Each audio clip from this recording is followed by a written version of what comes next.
Let's look at part 3 of the real reasons why Jehovah's Witness has introduced these policies. And that is internal tensions and generation divide.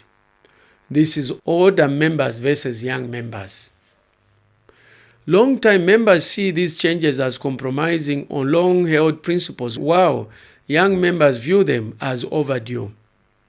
The leadership is attempting to navigate these internal tensions by making incremental changes that don't alienate either group entirely. So in other words, you can see that the Jehovah's Witnesses is male-controlled, and not just male-controlled, but old men-controlled. If you look at the members of the governing body, a lot of them really are supposed to be relegated to the museum. They are too old to do anything. They've been there for too long a time. And you'll find that in their policies, they are always talking about older men. Older men are supposed to do this. Older men are supposed to do this and that. And they're not giving an opportunity to younger members of the organization to take up leadership position. We look forward to the time when they're also going to relax the rules on leadership among the women, because it is still a big issue. Women are still to learn under silence. They still have to be under the obedience of their husbands. Women cannot take up leadership roles. Women cannot be elders in the Jehovah's Witnesses sect. And yet, in many religious settings and organizations, women are the majority. Women, in many cases, are the most committed. And yet, they are shunned within the organization. The shunning policy is not just for disfellowshipping. It is also for female folk in the organization. So the real reason is that Jehovah's Witness is trying to balance the tension between the older folk and the younger ones, and try to make sure that they strike a balance that doesn't alienate either group. Now, that is a very difficult thing to do. Trying to please everybody, as the saying goes, you end up pleasing nobody. Another reason is the fear of losing control, which is number 4. Shunning and loyalty. Shunning has been an effective tool for maintaining control by discouraging dissent and enforcing loyalty. Relaxing it even slightly could weaken the organization's ability to discipline members.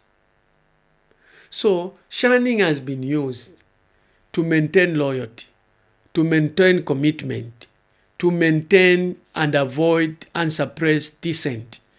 So, relaxing this rule, though under duress, entails that the organization might end up totally losing control, and that's why it is afraid of such a policy relaxation.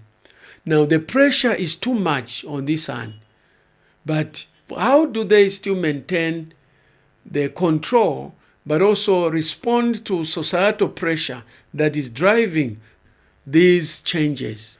The adjustments have been carefully designed to preserve control while at the same time pay lip service to the critics. So the real reason is just to appear to be responding to the needs of people or to public criticism, digital exposure.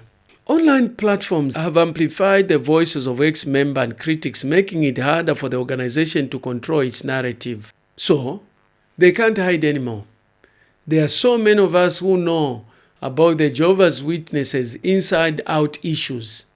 We know the nitty-gritties, the real reasons, the real motives, the manipulation of the members, the misleading of members, and together with ex-JWs, the voice is too loud that the organization cannot keep closing its ears to our continuous sounding or hammering of the drums, that at the last minute, they've decided to respond appear, let me put this way, appear to respond to the demands and criticisms from society. So changes in dress code, education policies, mental health initiatives are an effort to counteract the growing influence of online dissent. The 2024 changes that have been made by the Jehovah's Witnesses appear to be signs of progress or initiatives in a right direction. But what you need to know is that these changes are not voluntarily initiated by the governing body of Jehovah's Witnesses.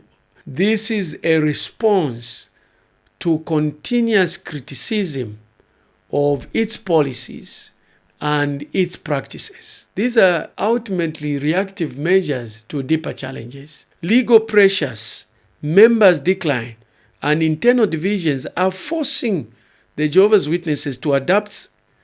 They are changing in ways and manner in which Jehovah's Witnesses of the past probably can't even believe. Something they never thought would happen in the organization is happening and unfolding right in front of their eyes. While these adjustments and changes may help the organization to survive in a short term, they raise questions about its long-term stability and relevance. Having such policies in such a liberalized society is very, very dangerous to the survival of the organization. And these changes that they've made may not help the organization in a long term unless real changes take place. Now, if they implement real changes that gives people the freedom, then they lose total control because they've been able to control the member. They've been able to ensure loyalty because of the fear control mechanism that I have addressed in one of the videos. And I'll leave a link at the end of this video so that you know how they use it. There's also another video that I'll leave a link at the end of the video on the mind controls that Jehovah's Witnesses use. So these things are the ones that are making that if they made those changes, Jehovah's Witnesses will lose its grip on its members. It will lose its grip on its doctrines, and it's going to lose a lot of members. So whichever way the organization is damned, whether they make changes, it is also damned if it doesn't make changes. The organization is stuck between the rock and the hard place. And this organization is dying. It may not die now, but it will eventually die, or will remain in a coma for a very, very, very long time. If you have enjoyed this program, don't forget to like, subscribe, and strike the notice bell so that every time I upload a new video, you will be notified. And then you can choose whether to watch it or not watch it. Also, consider sharing this video if you think that somebody else will find it useful. If you have questions, clarifications, or you totally disagree with me, put your comments below and I'll respond to you. For the video that I talked about, click on this link. Remember, this video is in 2 parts. If you missed part 1 of this video, click on this link.